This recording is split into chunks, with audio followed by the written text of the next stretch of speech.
Okay, who wants to watch Art Zone?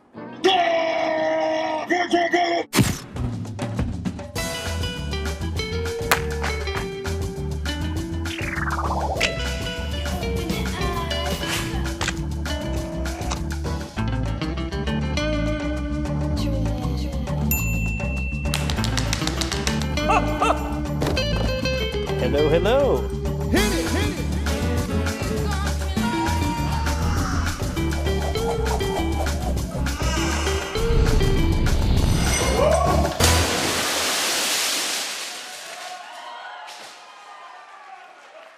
Hi there and welcome to the show. I'm Nancy Guppy here at Georgetown Stables, and we have put together a terrific show for you. Take a look.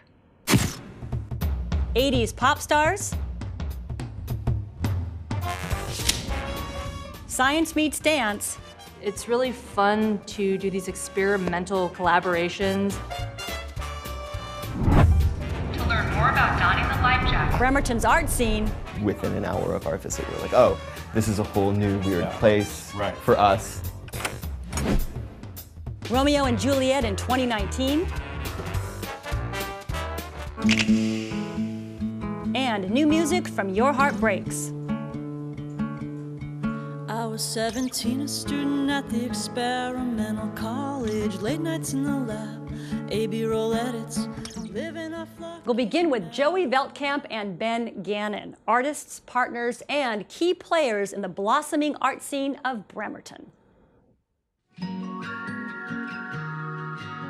My name is Ben Gannon, and I'm an abstract painter. I make simple textural paintings with acrylic and flash on paper. I've shown work at places like Calypti Gallery, Joe Bar, and Tacoma Art Museum. My name is Joey Veltkamp. I make fiber arts, usually in the form of quilts. They're usually brightly colored, happy quilts, but also kind of a little bit of sadness underneath. I have showed in various places like Soil. Last year I had a solo show at Greg Kucera Gallery, Tacoma Art Museum, Bellevue Arts Museum. I have some pieces up there right now. We met because of my sister Tiffany, who saw Joey in the audience at a music show and saw him weeping. And to be fair, it was Perfume Genius. It was Perfume Genius, so it was really sad. Right. So she was like, that's the guy for my brother. And then 4 awkward dates later, we were together. Living in Seattle in this exciting and weird and strange boom time, housing is kind of unstable, and that had started to be a drag for us. To learn more about donning the life jacket. Visited Bremerton, and within an hour of our visit, we're like, oh, this is a whole new weird place for us, and there's something going on here that's really unique. We are now arriving at our destination. Thank you for sailing aboard the Washington State Ferries.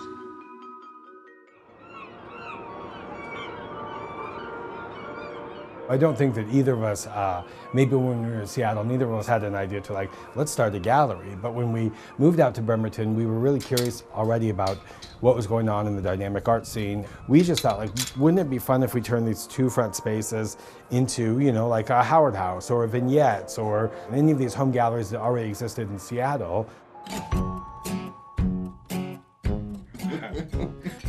What are we going to do this year? Huckleberry? Huckleberry, blueberry. Our collaborative art practice, I think, really started a couple of years ago when we did a show that was a collection of jams that we had made from fruit and plants that we had foraged through 3 seasons in Seattle. We started that really thinking about domesticity, the sphere of the home, the sort of love and affection and kindness, sweetness and memory that can happen in that space. We don't draw a big division between like, oh, now we're doing art, now we're doing life. I think we both think of the kind of home as, you know, our biggest collaborative project. Having the opportunity of more space that we can define on our own by owning a home, we thought, well, let's further that exploration of the possibilities of domestic life and domestic values. And I think that, that morphed into Cogean.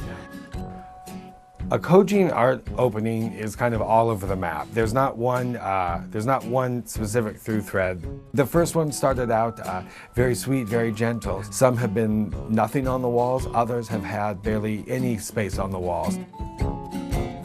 The space influences people specifically because it's a domestic space, so I think people respond differently than they would in a normal gallery setting. It's been one of our favorite things is how the domestic sphere has influenced the work. Oh, great. Oh, look at the chairs. I got this one. You got that? Our current show is an art installation by Matt Offenbacher that consists of jigsaw puzzles that he designed that are available for sale as art objects, but as well, they're available to just come in and puzzle. Like he comes in, he's like, do we look at art or can I just start puzzling? And she's like, both. You know, like it's like, have a seat. I will puzzle. We kind of wanted to do a take on the gallery that was very loving, because when you go out to openings, which is where you're showing your artistic support for things, you're doing it in a sterile gallery, you have several other places to visit that night. It's really hard to have meaningful connections at art openings, I think. Yay, excellent. Happy birthday to you. Hey, how are you? Good. We love that we have the possibility for such a range of experiences because art fits in our lives in many ways.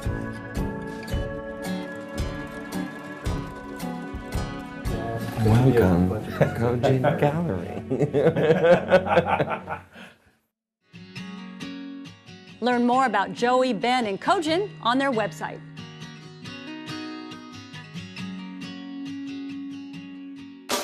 If you see a faded sign at the side of the road that says 15 miles to the left. Pop stars of the 80s. If you've been wondering where are they now, the answer might be found in 80s Redux, your favorite musicians today. A new book by photographer Mike Hipple, who joins me now. Hey, nice to see you. Thank you. I'm so glad you're here. Now, regardless of the decade, I'm curious, what makes an artist a pop star? How do you define that? My definition of a pop star might be different than Sure, somebody let's else's go with definition yours. of pop star. I feel like my taste could be a little maybe not as mainstream stuff, but pop music to me is just any song that gets stuck in your head and that you can't get it out of. So it doesn't necessarily have to be Britney Spears or something like that. It can be, Wire or a punk band. They have melodies too, right? So, So just something that gets stuck, kind of gets in your craw. Now you focus on 80s pop stars. Yes. Why that era? Why that era? I'm a child of the 80s. Yes. That's the decade that Because you were born in 1970? Yes. Okay. Yes. So I was a teenager in the 80s, Breakfast Club, 16 Candles, all that stuff. Yep. So I love that era. That's when I first became totally into music. Yes, totally into music. Right. That's when you first kind of develop your taste and so on. So yeah, I love that decade. The 70s was my teenage years, and there's a lot of songs that are stuck in my head that I don't love from that era. Oh. Like Muskrat Love, Oh, Captain and Tennille. I kinda like that. You kind of like that one? Sorry. Well, yeah, everyone has different Like tastes. I said, my tastes are quite broad. Right, but- well, that's good. So name the first 80s band that you fell in love with. Probably the Thompson Twins. I was a huge fan of the Thompson Twins. I don't know why, but yeah, they were one of my all-time favorites. And that was like an album you bought. Into the Gap was the first one of theirs that I actually bought, and I actually listened to it recently, and it still holds up. Oh, I love that when something holds up. You know, people say a lot of that 80s music doesn't hold up because it's like 80, synthy or whatever. But I think I listen to revisit that one, and it still holds up today. So how did this book project get going? So it's kind of a little bit of a longish story, but you'll give us the curated version. Yes, I'll give you a shorter version. I'll make it snappy. So my partner and I adopted a baby girl, and when you have a child, like in the beginning, you're like totally obsessed with that and trying to keep that little being alive. Right. But then it gets to a certain point where it's like I need to get out of the house. And, you know what I mean? Like. Yes. And so I started giving myself these self-assignments. I'm a photographer. I've been doing photography forever. Yeah. And I every couple months I would just go on a little trip, a long weekend, get some people to agree to do some photos and interviews. And then after a while, I felt like I had a genesis of a book. All these different kinds of artists. All these different right, artists, not just musicians. architects, not just musicians. Right. And I pitched that out to a bunch of publishers. Everybody said no, too obscure, too whatever. But then one publisher looked at it and pulled out a picture of Dave Wakeling from the English Beat. And they said, why don't you do a book of 80s stars? So I tucked it in the back of my head. A couple months later, Valerie from New Shoes, this band, they had a big hit in the 80s called I Can't Wait. They're based down in Portland. And she called me up and she's like, hey, we're getting our band back together to do some, revival tours and putting a new album together. Can you come take some promo shots of us? And I said, sure, but maybe, we could do this. Also you this could other do a thing. couple pictures for me. Right. And I did, and when I went down there, it turns out like Portland is like this huge hotbed of like 80s people, like Tommy Two-Tone and Quarter Flash and Martha Davis. Did they all live in a community? No, but they all know each other, right? Yeah. So Valerie was telling me like, oh, I can hook you up with so on and so on. Right. So that was it kind of took off from there, and then I went to New York and London and Los Angeles and kept going. Yeah, so it worked out. 44, 43 people. 43, 44, artists yeah. in the book. All the pictures are current. Yes. In the book, there's no like at the height of their popularity. Was that a creative choice for you? Yeah, I did kind of toss that around in the back of my head, and I do wonder sometimes, did I make a mistake on that? But ultimately, I wanted it to be rooted in the past, but definitely I wanted the main thrust of it to be the present. The here and so now. I kind of wanted to put that front and center. Yeah. So do you have a favorite story about meeting one of your musical heroes? Oh, it's just the one that I was most, I think, starstruck by was going to Athens, Georgia, and photographing, Cindy Wilson from the B-52s. Wow, that's a great photo. Yeah. Some great photos.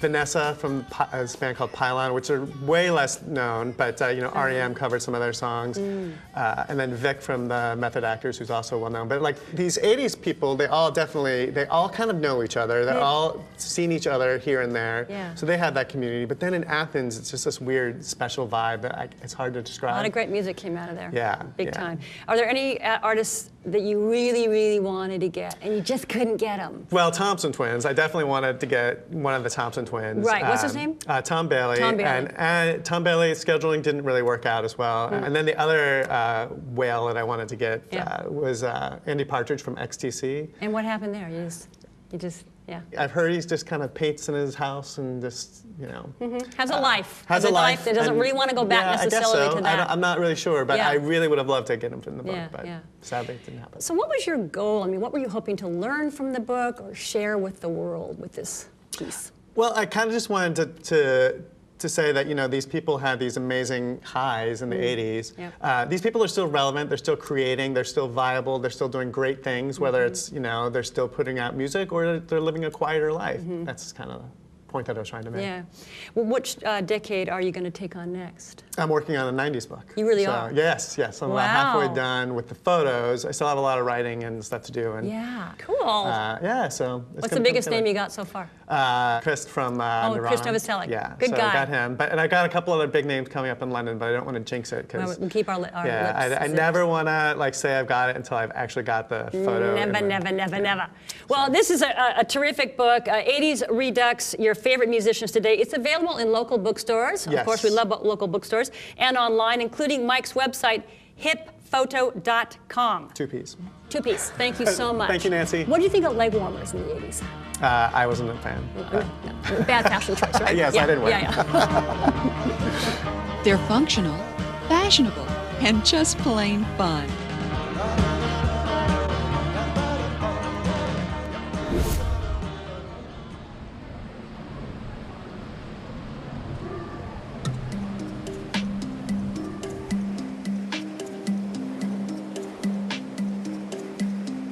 Curiosity Days Climate Change Weekend is essentially a fun-filled weekend to talk about the effects of climate change and really get conversations about climate change started. As a science communicator, I'm always looking at new and different ways to communicate science, and we wanted to collaborate with Zave because it's really fun to do these experimental collaborations and communicate science in a different way. I almost felt like I was a little bit stuck initially because it's such a big project. There's no way we can capture all this in a 20-minute set of dance. We actually started mostly talking in the first rehearsal, like really talking about what the project's about, what's our personal connection with our natural environment. If we're thinking about the effects on the ocean, how do we make that a visual thing that we can put on a stage? We started playing with the idea of erosion. And so we had some dancers that have their backs to us so that they were trying to get away from the reality of what is happening. We ended up building a piece that I had called Benched, which is basically the idea of people who had been trying to say something but keep feeling like they're getting benched because no one's really listening. There's a lot of kind of protest type movements, some frustration with the feet, and that reaching out like, hey, I'm over here, engage with me, I'm trying to tell you this. Through this collaboration, I was really hoping to empower a new community, and specifically with this collaboration, the dance community. And essentially, we need more people talking about climate change. We need more advocates out there to talk about the issues, talk about common values, and the more advocates you have out there, you know, the louder the voices become and the more compelled people are to take action toward a more sustainable future.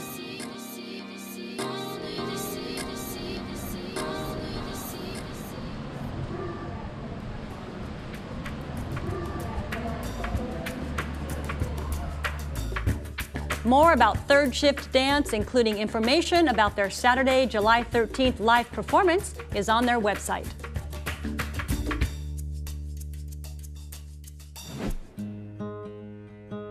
Well, our band this week is Your Heart Breaks, and it is from the very talented Clyde Petersen. Hello. Welcome to Art Zone. Thanks, Nancy. Glad to have you here. Now, before we get into the music, I want our audience to understand the scope of your artistic practice, okay? So first of all, filmmaker and animator, and put out Torrey Pines. And what year was that?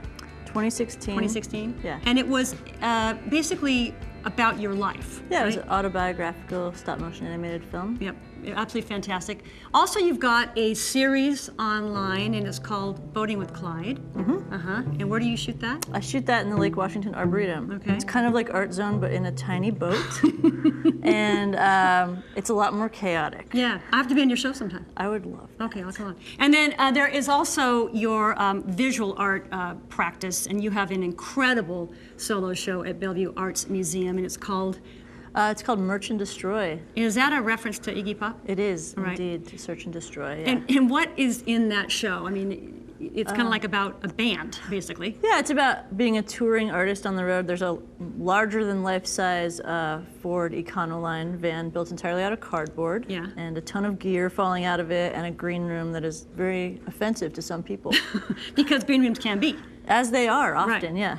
And you were a tour manager for punk bands for like 20 years. Yeah, or so. tour. As soon as I got out of college, I just hopped in a van and started going. Kind of been there ever since. So. Which is where Your Heart Breaks. You came out of Bellingham 20 years ago. Yeah. Punk band, and you've been touring ever since. Do you still consider yourself a punk band?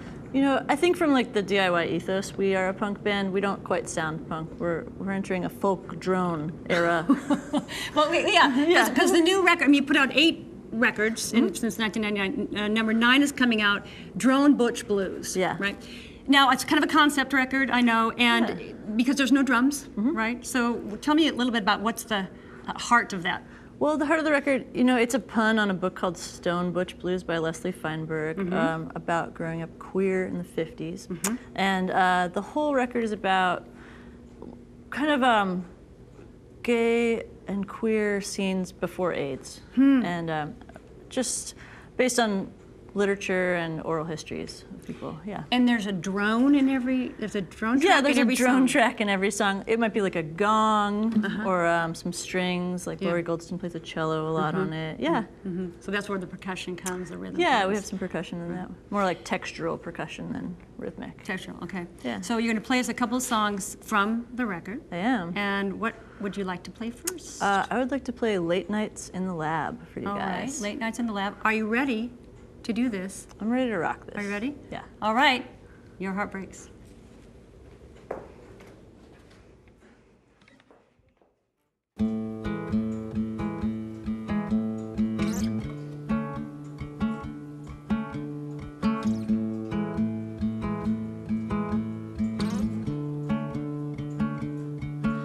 was 17, a student at the experimental college. Late nights in the lab, A-B roll edits, living off Luckies and marijuana. A young party monster looking for trouble, driving down the I-5 to get to a show, or the reservation liquor when the others were closed. Whiskey for my coffee for my early class. Queer poli-sci a little over my head.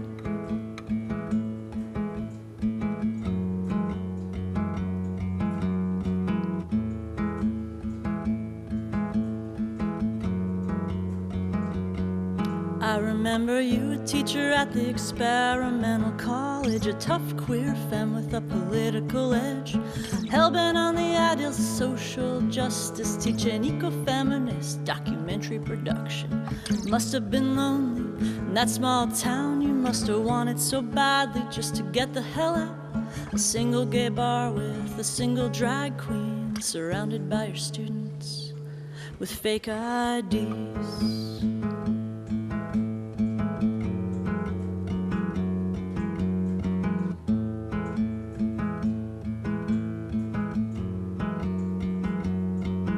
We sat that night after class, late in the lab. You shuffled the papers from the students into one neat little stack and made a note on a list. Tapes you loaned out, these were just the little things from the times we hung out. I admit I had a crush that I slowly got over. I know I had questions like, had I been older? In the back of my mind in the video lab, there's a knock on the door and you're holding a six-pack, 'cause I'm 17 at experimental college. Late nights in the lab, A-B roll edits, living off Luckies and marijuana. A shy queer kid looking for a role model. 17 at experimental college. Late nights in the lab, A-B roll edits, living off Luckies and marijuana. A shy queer kid looking for a role model.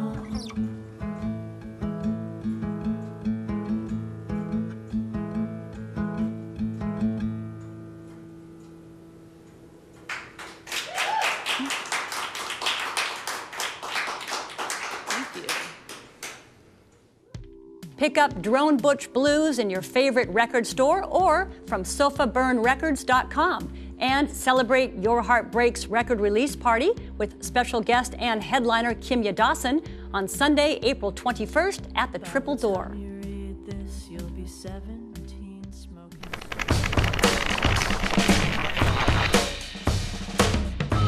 Hi, I'm Valerie Collymore, and I'm curating this calendar of events. We're going to start off with an interactive and upbeat musical act, Dueling Pianos with Jeff and Rhiannon. They are an all-request, clap-along, sing-along, and dance-along show that will get you into the groove.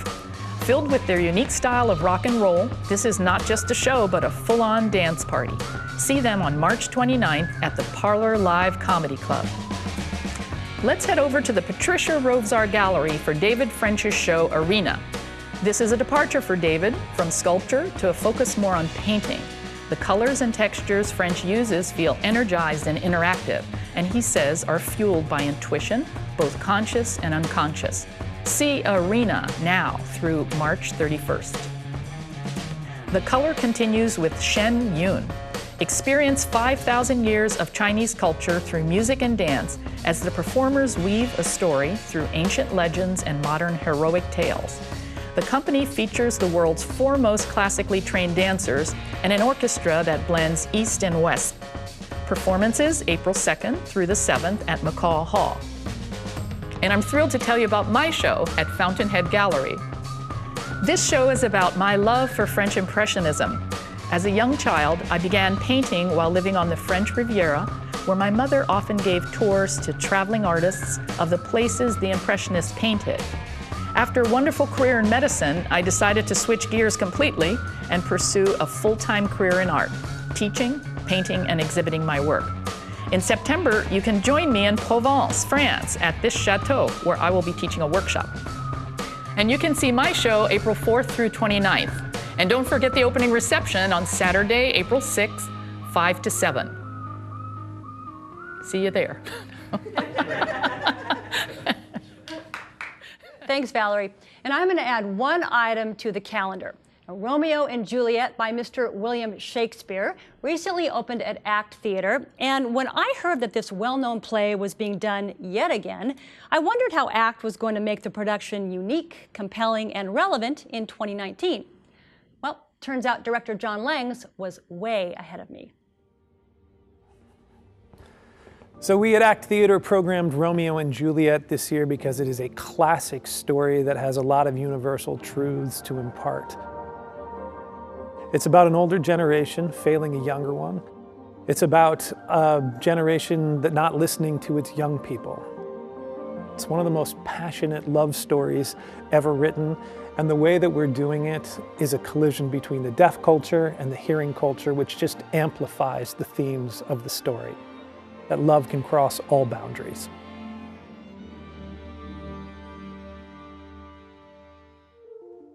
Romeo and Juliet runs on the Allen stage at ACT now through March 31st. And that is a wrap. Big thanks to Georgetown Stables and to you for tuning in, and also our incredible thanks to our wonderful local art community. Art Zone exists because of you. Have a great week. Once a lover, once a fighter, once a fierce, unruly queen, now carried through the streets, her mortal body's but a dream. No liberation, liberation without memory, buried deep in our endurance, our collective fury. Past the front doors to the alleys of our forbidden country, past the marchers' angry rallies, our forbidden country, past the benches built for lovers, our forbidden country, past the breakers sick with hunger, our forbidden country, our forbidden country.